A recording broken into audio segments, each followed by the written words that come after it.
북한이 핵무기 개발과 초대형 핵탄두의 지속 생산 등을 언급하자 일본 정부가 북한의 핵 보유는 결코 용인할 수 없다며 한미일이 긴밀히 연계해야 한다고 밝혔습니다. 김학의 전 법무부 차관의 불법 출국 금지에 당시 대검찰청 과장들이 연루됐다는 내부 증언이 나왔습니다. 불법 출국 금지가 이뤄지기까지 법무부와 대검찰청 내부에서 조직적 움직임이 있었던 정황들이 속속들이 드러나고 있어 문제 있는 밤잠을 더욱 설칠 것으로 예상됩니다. 정재훈 한수원 사장이 이낙연 더불어민주당 대표의 원전 마피아 발언에 정면으로 맞대응했습니다. 한수원 노조도 여당이 검찰의 월성 1호기 경제성 조작 의혹 수사를 피하기 위해 정치적 물타기를 하는 것으로 의심된다는 성명을 발표했습니다. 김종인 국민의힘당 비대위원장이 안철수 국민의당 대표와 단일화를 안 해도 보궐선거 승리를 확신한다고 하자 안철수 대표는 우리 경제 상대는 문재인 대통령이라며 김 위원장과 목표 지점이 같다고 화답했습니다. 더불어민주당이 시민단체에 세금을 줄여주고 정부 예산을 투입할 수 있는 이른바 시민단체 퍼주기법을 발의했습니다. 시민단체에 막강한 권한을 부여해 상부상조하려는 속셈으로 읽혀지는데 법안엔 어떤 내용들이 담겼는지 살펴봅니다. 이 밖에도 다양한 소식이 준비되어 있습니다. 세계 각국에서 애청해주고 계신 구독자 여러분, 그리고 오늘 저희 채널을 처음 방문하신 시청자 여러분과 함께 1월 13일 뉴스데일리 베스트 힘차게 출발합니다.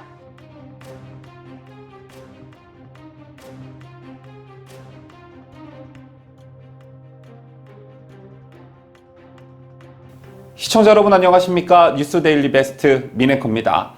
얼마 전 재정정책을 이끄는 홍남기 경제부총리와 통화정책 책임자인 이주열 한국은행 총재가 한 목소리로 자산시장으로의 과도한 유동성 쏠림을 경고했었습니다.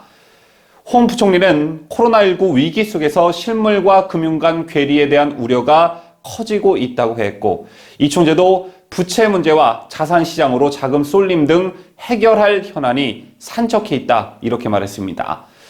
작년 경제가 23년 만에 마이너스 성장을 했는데도 집값은 14년 만에 가장 많이 상승하고 주가는 사상 최고치를 경신한 걸 걱정한 것이죠. 코로나19 경제 충격을 일선 현장에서 고스란히 받은 660만 명의 자영업자들은 생사의 갈림길에 서 있습니다. 지난해 6월 말 자영업자의 대출 잔액이 755조 1천억 원으로 전년 말보다 70조 2천억 원이나 불어난 것도 빚으로 하루하루 버티는 자영업자들이 많아졌기 때문일 것입니다. 또 많은 중소기업은 정부의 대출 만기 유예가 끝나면 당장 무너질 파도 앞에 모래성과도 같은 처지입니다. 반면 사상 최저 수준의 시중금리와 300조 원의 정부 재정, 정책 자금 영향으로 넘쳐나는 유동성은 실물 경제가 아닌 주식, 부동산 시장으로 흘러 자산 거품을 더욱 키우고 있죠. 지난해만 200만 명이 새로 합류해 1000만 명으로 불어난 개미 투자자들은 주식 64조 원어치를 순매수하며 주가를 끌어올리고 있습니다. 문정권의 부동산 정책 실패로 집값이 급등하자 주식밖엔 답이 없다며 빚을 내 주식에 투자하는 사람들이 급증한 탓이겠죠. 한 가지 확실한 건 이 모든 현상이 바람직한 국가 경제의 모습은 아니라는 점입니다. 빚을 내서 집을 사고 또 주식을 사게 되면 당장은 값이 오르겠지만 언젠가는 그 거품이 터지게 되는 게 상식입니다. 저 때문에 이 같은 거품이 꺼지면 빚을 내 집을 산 사람들과 영혼까지 끌어 주식을 하는 사람들은 즉각 채무 불이행 상태로 나락하게 되고, 그때 들려오는 건 우리 이웃들의 곡소리뿐일 것입니다. 여기에 더해 열심히 땀을 흘려 일해서 그 대가로 삶을 영속해 나가는 건강한 사회의 모습이 아니라 부동산, 주식으로 한탕을 노리는 사람들만 가득한 썩어 빠진 사회의 모습도 참으로 걱정입니다. 이 밖에도 지금쯤 한번 우리 국민들께서 깊이 새겨봐야 할 점이 또 있습니다. 코로나 팬데믹으로 개개인의 삶이 힘든 상황에서 나라 걱정까지 하라는 거냐라고 핀잔을 주실 수 있겠으나, 나라가 무너지면 개인의 삶도 온전치 못한 법이죠. 우리나라 재정 적자가 전년 같은 기간보다 2배 가까이 늘어난 것으로 나타났습니다. 재정 적자 100조 시대가 곧 열린다는 건데 재정 적자가 불어나는 속도 또한 문제입니다. 오늘 첫 소식 강추천 기자가 보도합니다. 지난해 10월 홍남기 경제부총리는 불어나는 재정 적자를 우려했습니다. 수지가 보다 악화되는 것이 불가피하게 나타날 수밖에 없었습니다. 그리고 그 우려는 곧 현실이 됐습니다. 기획재정부는 지난해 1월부터 11월까지 재정 적자가 98조 3천억 원에 달한다고 밝혔습니다. 전년 같은 기간보다 2배 가까이 늘어난 수치입니다. 코로나19 여파로 세금이 덜 거친 반면 추경을 4차례나 하면서 정부 지출은 크게 늘었기 때문입니다. 12월까지 합치면 작년 적자폭은 100조 원을 훌쩍 넘을 게 확실시됩니다. 전체 나라빚도 작년 11월 말 기준 826조 2천억 원으로 집계돼 한 달 만에 13조 원이 늘었습니다. 문재인 정부는 다른 나라에 비해 재정 상황이 나은 편이라고 선동하지만 문제는 최근 몇 년 새의 나라빚이 빠르게 늘고 있다는 점입니다. 또한 증세를 하려 해도 나빠진 경제가 걸림돌입니다. 때문에 이대로 가다간 2028년경에는 나라빚이 GDP의 80%에 육박할 거라는 우울한 전망까지 나오고 있습니다. 문재인이 일자리 늘리겠다며 해양광하겠다며 코로나 극복하겠다며 가져간 예산은 도대체 어디에 쓰인 건지 혹시 아시는 분 있으면 댓글 바라겠습니다. 자유대한민국을 수호하는 유대배 강추천입니다. 북한 당대회 무력 분야 보고에서 가장 눈에 띄는 건 핵잠수함이었습니다. 김정은이 이번 8차 당대회에서 핵잠수함 개발을 처음으로 공식화했죠. 김정은은 새로운 핵잠수함 설계 연구가 끝나고 최종 심사 단계에 있다고 밝혀 조만간 건조 단계에 들어갈 수 있음을 내비쳤습니다. 북한이 핵잠수함을 만들어 멀리 괌이나 하와이 주변 해역까지 몰래 들어가 핵미사일로 기습 타격한다면 미국에도 큰 위협이 됩니다.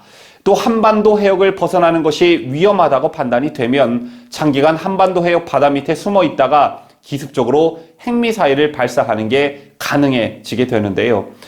이런 김정은의 발언이 알려지자 국내 북한 관련 전문가들은 언론 등에 나와 북한이 핵잠수함을 언급하긴 했지만 장기 과제로 봐야 한다는 분석이 많았습니다. 과연 북한이 핵잠수함 건조 능력이 있냐에 대한 의문이 제기되기 때문인데요. 하지만 놀랄만한 소식이 있었습니다. 북한 김정은이 지난 10일 진행된 노동당 제8차 대회에서 핵잠수함 개발을 공식 선언했지만 북한은 이미 2013년부터 핵추진 잠수함 건조를 진행하고 있던 것으로 확인이 됐습니다. 보도에 김자유 기자입니다. 월간 조선 단독 보도에 따르면 북한 내부 소식에 정통한 한 인사는 북한은 2013년 7월 27일 김정은의 지시로 이미 마양도에서 핵추진 잠수함 건조에 나선 것으로 확인됐다고 증언했습니다. 마양도는 북한 함경남도 신포시 앞바다에 있는 섬인데 이곳은 북한 최대 규모의 잠수함 기지로 알려져 있습니다. 이 인사는 김정은은 당시 인민무력부 총참모부 소속 정찰총국과 해군사령부 동해함대 소속 마양도 잠수함 기지에서 핵미사일을 탑재할 수 있는 핵추진 잠수함을 극비리에 진행하라고 지시했다고 말했습니다. 북한은 2014년부터 함경남도 신포시 마양도 잠수함 기지 해역에서 잠수함에서 핵미사일을 발사하기 위한 미사일 수중분사 시험 등 다양한 SLBM 발사 실험을 진행해 온 것으로 알려졌습니다. 또한 이 인사는 북한 인민무력부는 김정은의 지시를 받은 해 9월 우크라이나에서 극비리에 3,500톤급 디젤 잠수함 2척을 들여왔다며 북한은 극비리에 들여온 참수함 2척을 개조해 핵추진 잠수함을 만든 것이라고 말했습니다. 당시 김정은은 핵미사일을 탑재할 수 있는 핵추진 잠수함을 2018년 10월 10일 북한 당 창건 기념절까지 끝낼 것을 인민무력부와 내각 제2경제위원회에서 지시한 것으로 알려졌습니다. 그러면서 이 인사는 북한이 지금 공개한 것은 아마도 핵추진 잠수함 건조를 시작한 것이 아니라 이미 완성되거나 완성 단계에 있을 것이라고 말했습니다. 자유대한민국을 수호하는 뉴스데일리 베스트 김자유입니다. 어제 문재인의 신년사 발표 소식을 여러분들께 전달해 드리면서 문재인의 신년사 이틀 전 김정은이 전략핵무기 개발을 공개 지시한 만큼 문재인은 국군 통수권자로서 북한의 핵은 결코 용납할 수 없다. 우리는 확고한 국방태세로 북한의 핵에 단호히 대처하겠다. 이렇게 말해야 정상적이다라는 점을 강조했었는데요. 하지만 문제는 결국 이 말을 하지 않았고 오히려 북한과의 비대면 대화를 제안했습니다.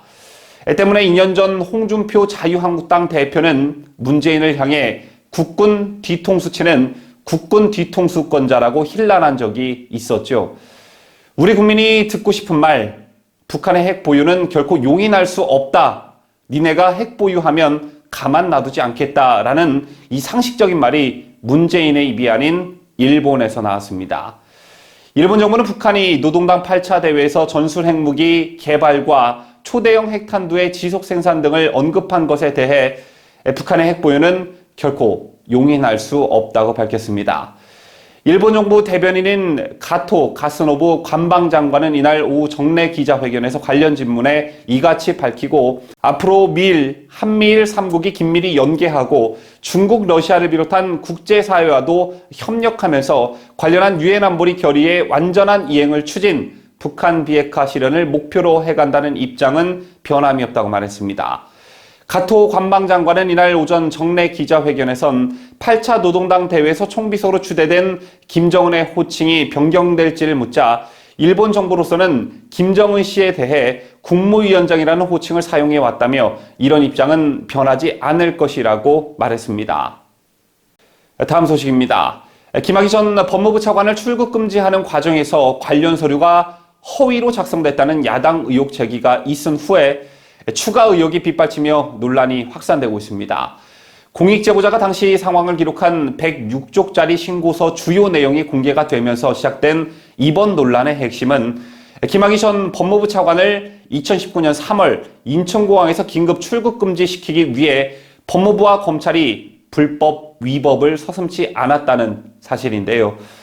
문제는 당시 출금 닷새 전 김 전 차관 사건에 검경 지도부가 조직의 명운을 걸고 철저히 진상을 규명하라고 했고 공소시효를 사실상 무시하라고까지 했습니다. 이 같은 문재인의 말 한마디에 법을 지키라고 있는 국가기관인 법무부, 검찰이 불법까지 저지른 것이죠. 넓은 의미에서 본다면 문재인에게 직권남용 또는 강요죄도 물을 수 있을 듯 보여집니다. 박근혜 대통령의 지시로 뭐가 어찌저찌 됐다며 박근혜 대통령과 참모진들에게 징역형을 내린 것처럼 문재인도 이 문제로 최소한 징역 10년형은 받아야 형평성에 맞는 거겠죠. 대검 과거사 진상조사단이 김학의 전 법무부 차관의 출국을 막기 위해 공문서를 조작했다는 의혹을 둘러싸고 파문이 커지고 있는 가운데 출국 금지가 승인된 뒤 법무부 직원들이 나눈 SNS 대화방을 보면 현 정부 들어 승승장구한 검사들의 이름이 나오고 박상기 당시 법무부 장관실이 개입한 정황도 담겨 있습니다. 당일 오전 긴급 출금 요청서의 위법성 논란이 제기가 되자 당시 박상기 장관의 정책보좌관이던 이종근 현 대검 형사부장은 법무부 출입국 심사과를 방문했는데 출입국 심사과 직원 A씨가 동료들과 나눈 카카오톡 대화에선 이 부장의 개입 정황이 고스란히 나옵니다. 출입국 심사과 직원 A씨는 정책보좌관 한 분이 계속 와서 이야기를 한다며 계속 검찰에 피해 갈까봐 라고 말합니다. 긴급 출국 금지 요청서의 위법성 논란이 검찰로까지 번질 것을 우려한 것으로 해석되는 대목인데요. A씨는 이어 오전 내내 심사과 와서 지시하다감이라고도 했습니다. 다음날 위법성 우려가 다시 나왔지만 장관님이 금일봉 줄 듯이란 답이 달렸습니다. 이 밖에도 장관실에서 직접 연락이 와서 대응하고 있다는 대화도 오갔는데요. 이 대화로 미뤄보아 박상기 당시 법무부 장관이 개입이 돼 있거나 최소한 알고 있었다는 예측이 가능합니다. 김학의 전 차관의 출국금지 요청서가 들어오자 법무부 출입국 심사과 공무원들은 그야말로 혼란에 빠졌습니다.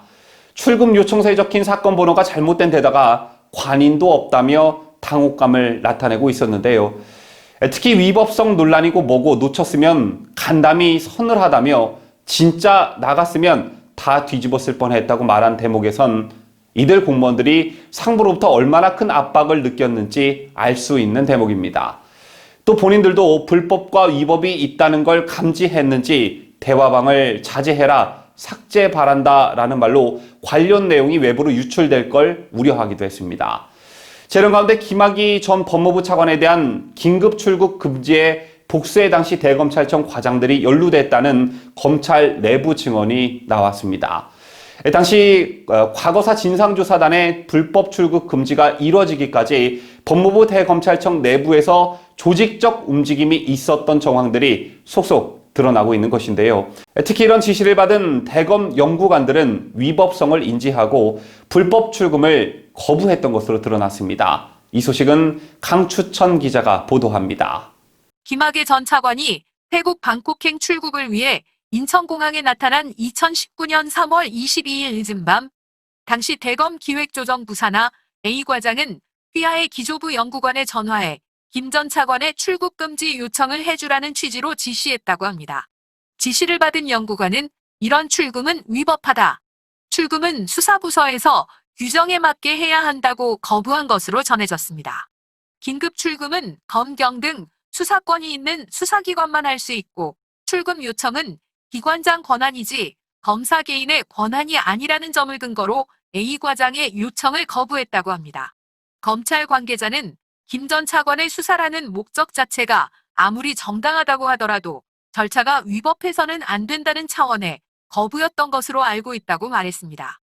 A 과장이 지시한 당일에 대검 기조부 연구관들은 단합대회를 하고 있었다고 하는데요.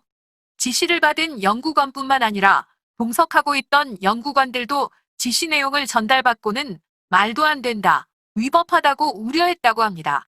일부 연구관은 별도로 A 과장에게 전화해 거부 의사를 밝힌 것으로 전해졌습니다. A 과장은 현 정부 출범 이후 대검과 법무부에서 유직을 줄줄이 맡으며 승승장구하고 있습니다. 자유대한민국을 수호하는 유대배, 강추천입니다. 이 같은 적법 논란이 일자 A 과장에 이어 당시 대검 반부패 강력부의 B 과장이 나섰다고 합니다. B 과장은 대검 기조부 연구관에게 전화해 김 전 차관이 출금됐는데 기조부에서 수습 좀 해주라 라고 요구했다고 하는데요. 이틀 연속 불합리한 지시가 내려왔지만 연구관들은 전날과 마찬가지로 또다시 거부했습니다. 연구관들은 과거사 조사단의 위법한 출금을 수습하라는 지시 자체가 위법하고 대검 기조부 소관도 아니며 이를 대검 반부패 강력부에서 지시할 권한도 없다는 의견을 냈다고 전해집니다. 그런데 여기서 이성윤 서울중앙지검장의 이름이 등장합니다. B 과장이 이런 지시를 하기까지 당시 대검 반부패 강력부장이었던 이성윤 현 서울중앙지검장이 관여했다는 의혹도 제기되고 있는 것인데요. 다만 B 과장이 당시 이성윤 부장의 지시를 받고 기조부 연구관에게 전화한 것인지 본인 판단으로 전화를 한 것인지는 확인되지 않고 있습니다. 다수의 언론사들이 이성윤과 B 과장에게 사실관계를 확인하기 위해 전화를 걸었지만 전화를 피하고 있는 것으로 전해집니다. 이낙연 더불어민주당 대표가 월성 원전에서 방사성 수소가 유출됐고 이 사실을 은폐하는데 원전 마피아가 관여했는지 확인해봐야 한다고 발언하면서 이게 과연 책임질 수 있는 발언인가에 대한 논란이 불거진 바 있습니다. 그런데 이 논란을 불식시켜줄 반박이 정재훈 한국수력원자력 사장으로부터 나왔습니다. 정 사장은 월성 원전에서 산중수소가 유출되지 않았다며 마치 이낙연 더불어민주당 대표 등 여당 지도부를 겨냥하듯 말했는데 사실상 탈원전을 이끄는 한수원의 최고 경영자가 집권 여당에 항거한 것 아니냐는 분석이 확산되고 있습니다. 보도에 강혜국 기자입니다. 정 사장은 12일 월성원자력 본부를 찾아 현장을 점검하고 일각의 방사능 우려에 대해 사실과 과학적 사실에 기반해 원칙대로 대응하라고 지시한 것으로 알려졌습니다. 그는 전날 SNS에서 원자력안전위원회도 월성원전에 삼중수소 유출이 없었다고 결론냈다고 했는데 이 같은 정 사장의 언행은 여당 지도부의 움직임과 전면으로 배치되는 것입니다. 김태년 더불어민주당 원내대표는 12일 원내대책회의에서 월성원전 부지 지하수가 삼중수소에 오염된 것으로 드러났다며 국회 차원의 조사 필요성을 면밀하게 검토하겠다고 말한 바 있습니다. 여당의 공세에 문재인 정부에서 임명된 정재훈 사장이 정면 대응한 것은 상당히 이례적이라는 평가가 나옵니다. 그는 2018년 4월 취임 이후 정부의 탈원전 정책을 이끌어왔습니다. 때문에 일각에선 감사원의 탈원전 감사를 계기로 문재인 정부의 레임덕이 본격화하는 것 아니냐는 분석도 나오고 있습니다. 심지어 한수원 노조도 이날 성명서를 내고 여당이 검찰의 월성 1호기 경제성 조작 의혹 수사를 피하기 위해 정치적 물타기를 하는 것으로 의심된다고 했습니다. 야당은 이낙연 대표와 김태년 원내대표 등 민주당 지도부를 향해 과학적 근거도 없이 정치적 물타기를 하고 있다고 비판했습니다. 국민의힘당 과학기술정보 방송통신위원회 소속 의원들은 이날 국회에서 기자회견을 열고 광우병 시즌2가 시작됐다며 더불어민주당은 즉시 조직적 가짜뉴스 퍼뜨리기를 중단하라고 했습니다. 이들은 월성 원전에서 방사성 물질이 유출됐다는 게 사실 무근으로 밝혀졌다며 공당의 대표가 사실관계도 확인하지 않고 감사원까지 흔들려는 이 태도가 정령 책임 있는 모습인지 되묻고 싶다고 했습니다. 그러면서 당장 원전 수사 방해와 감사원 흔들기를 중단하라고 요구했습니다. 학계 역시 허탈감을 호소하며 반발하고 있습니다. 정용훈 카이스트 원자력 및 양자공학과 교수는 월성 주변 지역 주민의 삼중수소로 인한 1년간 피폭량은 바나나 6개나 멸치 1g을 섭취했을 때의 수준이라며 월성 방사능 이야기는 월성 수사 물타기를 하기 위한 것이라고 했습니다. 주한규 서울대 원자핵공학과 교수는 원전 마피아는 없으며 원자력에 대해 애정을 갖고 있는 사람들이 양심에 따라 근근히 진실을 날리려고 목소리를 내고 있을 뿐이라고 말했습니다. 원전업계 한 관계자는 정부가 원전 마피아 운운하며 부품 기업들을 고사시키면서 정부 보조금으로 운영되고 비리와 보조금 빼먹기가 난무하는 태양광 복마전에는 침묵하고 있다며 원전 마피아보다 태양광 마적단이 더 문제라고 지적했습니다. 원전 마피아 같은 소설을 쓰고 계시는 더불어민주당을 비판한 이들의 목소리를 전한 저는 뉴스데일리 베스트 강혜국입니다. 김종인 국민의힘당 비상대책위원장이 안철수 국민의당 대표와 단일화를 하지 않아도 보궐선거에서 승리를 확신한다며 자당을 중심으로 한 선거를 다시 한번 강조하고 나섰습니다. 김 위원장은 12일 CBS 김현정의 뉴스쇼에서 국민의힘이 보궐선거에서 승리할 것을 확신한다며 안철수 대표에 대해선 내가 더 이상 거론하고 싶지도 않은 사람이지만 단일화를 하려면 솔직해져야 한다. 안 대표가 나로 단일화해달라고 하면 안 되는 건데 안 대표는 누가 만들어준 것도 아닌데 출마 선언을 하면서 스스로 자신이 야당 단일 후보라고 했다고 했습니다. 그러면서 그 양반은 정신적으로 자기가 유일한 야당 단일 후보라는 생각을 하고 있는 것이라며 정치 상식으로 봐서 말도 안 되는 소리라서 나는 거기에 대해 별로 관심이 없다. 나는 우리 당에 가장 적합한 후보를 만들어내는 것이 내 책무다. 그래서 나한테 자꾸만 다른 사람에 대해서 물어보는데 나는 그 질문에 대해 답하기 싫다고 짜증스럽게 말했습니다. 김 위원장은 안 대표의 여론조사 결과 서울시장 후보 적합도 1위에 대해서도 내가 국민의힘의 대표로 있으면서 4.17 선거에 대해서 그냥 아무것도 안 하고 있을 것 같느냐. 세부적으로 보면 별 의미가 없다. 안 대표의 지지도를 볼 것 같으면 우리 당에 있는 사람이 거기에다가 지지하는 사람도 있고 민주당 사람이 지지한 사람도 있다면서 안철수 대표의 지지율을 평가절하 했습니다. 이 같은 김종인 위원장의 발언에 안철수 대표는 같은 날 12일 야권 지지자들이 마음에 상처를 입을까 걱정된다는 반응을 보였습니다.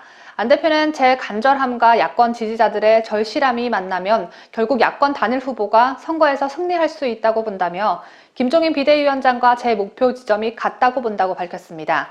김종인 위원장이 안 대표의 지지율에 의미가 없다고 말한 것과 관련해서는 서울시장 선거를 바라보는 관점을 좀 더 넓혀보자면 가장 중요한 것이 대선이 정권 교체 아니겠느냐며 즉답을 피했습니다. 안철수 대표는 국민의힘 지지자, 국민의당 지지자, 중도에 계신 분들, 합리적 진보 세력들의 마음을 전부 모아 단일 후보를 지지하게 해야 다음 대선에서 그것이 이어질 수 있다고 생각한다며 단일화를 다시 한번 강조했습니다. 아직 저희 채널을 구독하지 않으신 분 계시다면요. 구독 버튼 꼭 눌러주시고요. 알람 설정도 부탁드립니다.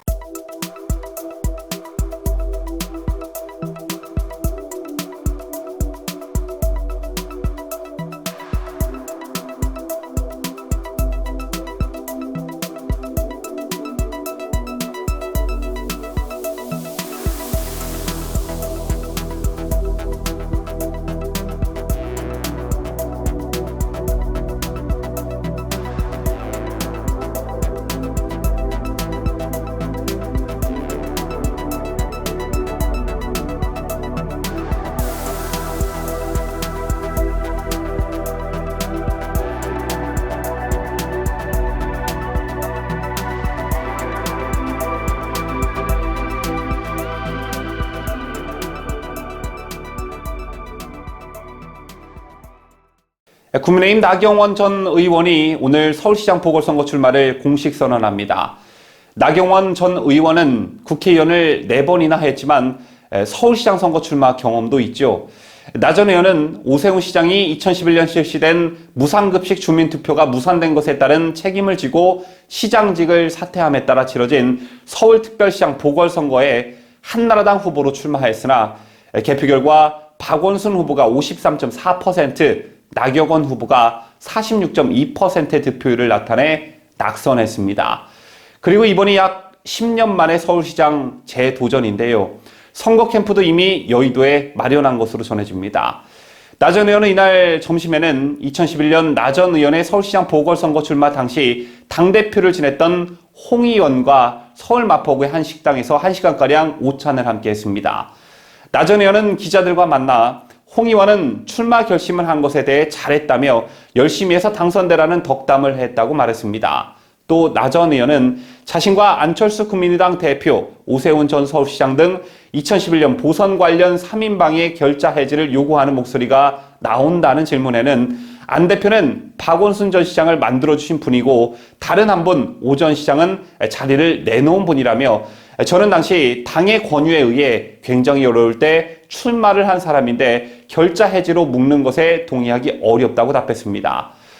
홍 의원은 나전 의원과 오찬 이후 기자들과 만나 나전 의원에게 큰 판을 만들었으면 좋겠다. 빅3, 즉 나경원, 오세훈, 안철수가 다 출마해야 야당 바람이 분다고 했다고 말했습니다. 홍 의원은 나전 의원이 서울 시민에게 서울시장감으로 비치는 게 가장 좋다고 본다며 안 대표가 뜨고 있지만 나전 의원도 서울 시민에게 인정받으면 충분히 돌파할 수 있다고 밝혔습니다. 제18대 국회의원을 지낸 홍정욱 올가니카 회장이 지난 9월 서울시장 보선에 출마할 생각이 전혀 없다고 밝혔고 지금도 변함이 없다며 불출마 의사를 명확히 했습니다. 그러면서 지금은 나 자신과 싸워야 할 때라고 말했는데요. 보수파 진영 전부가 피눈물을 흘리며 문재인 정권과 좌파들과 싸우고 있을 때 지금은 나 자신과 싸워야 할 때라는 저 여유 있는 홍 전 의원의 말이 야속하게 들리는 건 비단 저뿐만은 아니겠죠. 벽에 똥칠할 때까지 자신과 싸워서 꼭 이기기를 바라겠습니다. 우리는 문재인과 좌파들과 싸우겠습니다.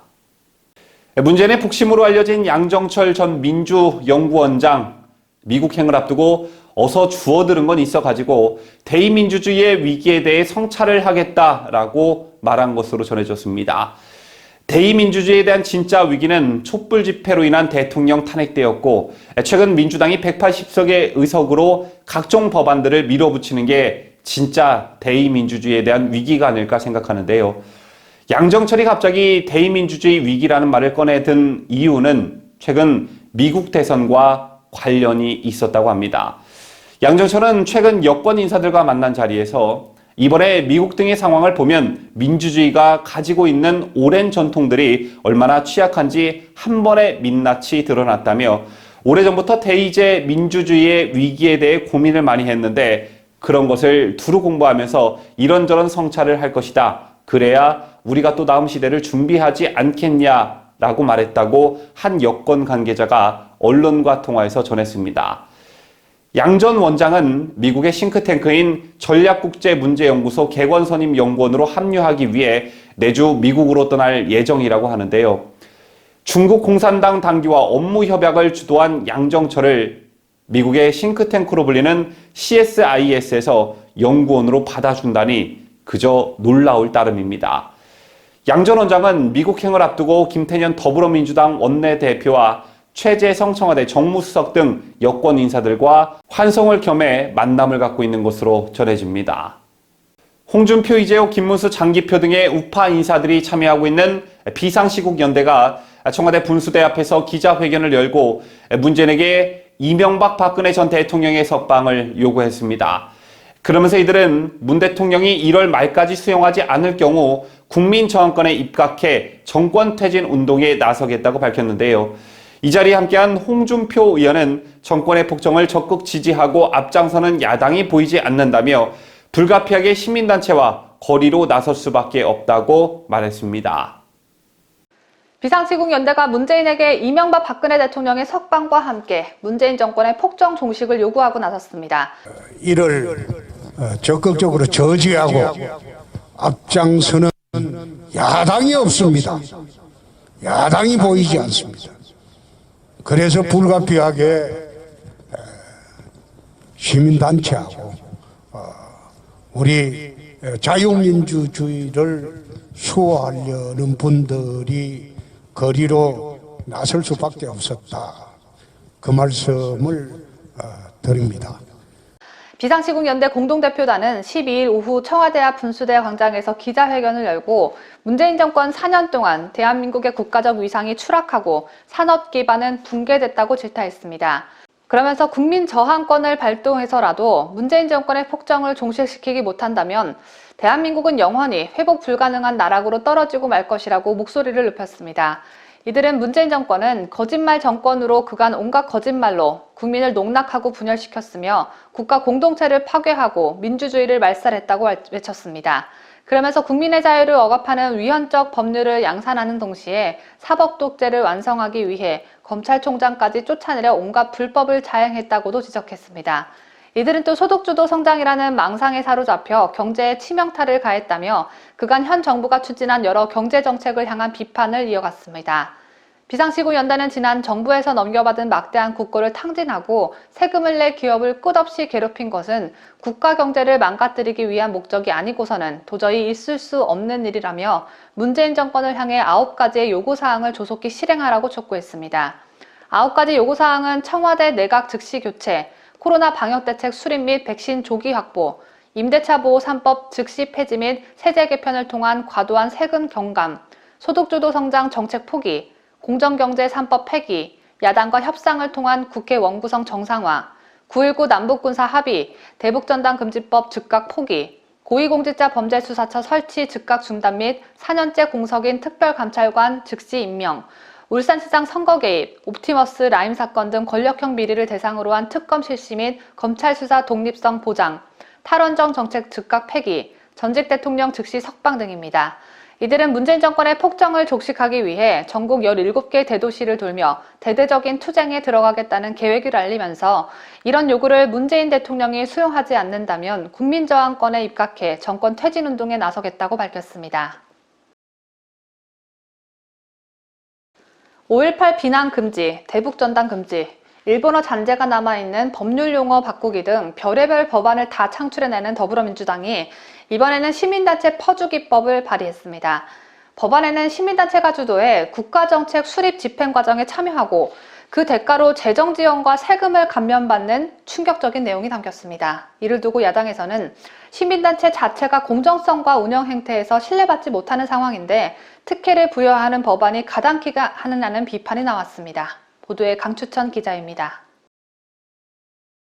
뉴데일리가 12일 입수한 공익증진을 위한 시민사회 발전 기본법안 의안 원문에 따르면 법안은 시민단체와 관련한 다양한 혜택과 막강한 권한을 담았습니다. 이 법안은 진선미 더불어민주당 의원이 지난 11일 대표 발의했고 같은 당 소속 의원 9명이 공동 발의자로 이름을 올렸습니다. 진선미 의원은 법안 제안 이유를 국가지방자치단체 및 시민사회의 공익증진을 위한 상호협력, 시민의 공익활동 증대 및 시민사회 발전 등에 필요한 사항을 규정함으로써 시민 참여의 제도화를 통한 민주주의 발전에 기여하려는 것이라고 밝혔습니다. 더불어민주당 지들이 편애하는 시민단체에만 이런 혜택을 부여하는 게 아닌가 우려되는 상황인데 특히 법안은 시민단체에 국가재정을 투입할 수 있는 발판을 마련했다는 점에서 논란이 일 전망입니다. 구체적으로 국가기관과 지방자치단체가 예산으로 시민사회 조직에 재정 지원을 할 수 있는 근거 조항이 담겼습니다. 또 시민단체의 국세와 지방세를 감면해 줄 수 있도록 했고 국유 공유재산 사용료를 감면할 수도 있게 했습니다. 또 국가가 시민사회 조직 종사자의 역량 강화를 위한 교육훈련 시민사회 발전 공로에 따른 포상도 가능하도록 했습니다. 국가유공자급 대우가 아닐 수 없는데 이 밖에 시민사회 발전 지원 재단을 신설해 시민단체를 지원하도록 하고 시민사회발 정기금을 조성해 국가재원을 출연할 수 있도록 했습니다. 문제는 기본계획과 중앙시행계획 수립을 주도하는 중앙과 시도지역으로 분리된 시민사회 발전위원회의 구성을 시민단체가 좌지우지할 수 있다는 점입니다. 법안은 공익증진을 위한 민관협력 및 시민사회 발전에 관한 중요 사항을 심의 의결하기 위해 국무총리 소속으로 공익증진 시민사회 발전위원회를 두개했습니다. 여기서 국무총리 산하위원회라는 점이 키포인트인데 국무총리 산하중앙위원회는 위원장과 부위원장 2인, 간사 1인을 포함해 정부위원과 민간위원을 30명 내외로 지역위원회의 추천을 받아 국무총리가 위촉하도록 했습니다. 그냥 지들끼리 다 해먹겠다는 것입니다. 야당에서는 윤미향과 남인순의 사례처럼 권력화한 시민단체들의 부작용을 우려하며 법안에 반대하고 나섰습니다. 이 법안을 심사할 국회행정안전위원회 소속 국민의힘당의 한 의원은 시민단체 출신으로 위안부 할머니를 팔아 국회의원이 된 윤미향과 여성을 팔아 영달을 누리고도 가해자 편을 든 남인순의 경우를 보면 지금 시민단체들은 투명한 자체 운영을 위한 노력뿐만 아니라 감사를 받아야 하는 상황이라고 지적했습니다. 그러면서 시민단체를 친민주당 성향이 장악하고 하나의 권력 집단이 된 상황에서 세금으로 자기들만의 파티를 벌이고 정부의 정책 과정에도 개입하게 해주는 것이 말이 되느냐고 꼬집었습니다. 뉴스데일리 베스트 강추천입니다. 지난해 12월 14일부터 일찌감치 코로나19 백신 접종을 시작한 미국에서 백신 접종이 시작된 뒤 백신을 신뢰하는 미국인이 늘었다는 여론조사 결과가 나왔습니다. 인터넷 매체 악시오스와 여론조사기관 입소스가 현지 시간 8일부터 11일까지 성인 1,038명을 상대로 한 조사 결과에 따르면 미국인 60%는 코로나19 백신을 되도록 빨리 맞길 원한다고 답했다고 12일 보도했습니다. 이번 설문에서 백신을 맞겠다는 응답자의 비율은 백신 접종을 시작하기 전인 지난해 12월 13일 실시한 조사보다 10%포인트 이상 늘었습니다.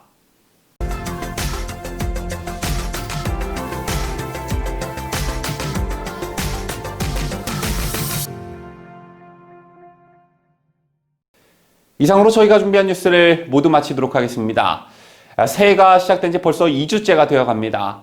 새해를 맞이하면서 개인적으로 저는 올해는 작년보다 스트레스가 가득한 뉴스보다 기분 좋은 뉴스를 더 많이 여러분들께 전달해 드렸으면 좋겠다는 소원을 빌었는데요. 어쩌면 기분 좋은 소식을 만드는 건 우리가 아닐까 생각합니다. 올 한 해 부디 우파 시민들이 대동단결해 좋은 일을 많이 만드는 해를 함께 만들어 갔으면 좋겠습니다. 지금까지 저는 뉴스데일리 베스트 민앵커였고요. 저는 내일 여러분께서 꼭 아셔야 할 뉴스를 가지고 이 자리에서 기다리고 있겠습니다. 끝까지 시청해주신 여러분 대단히 감사합니다. 뉴스데일리 베스트는 구독자 여러분의 소중한 구독료를 운영합니다. 여러분의 자발적 구독료 참여를 기다립니다.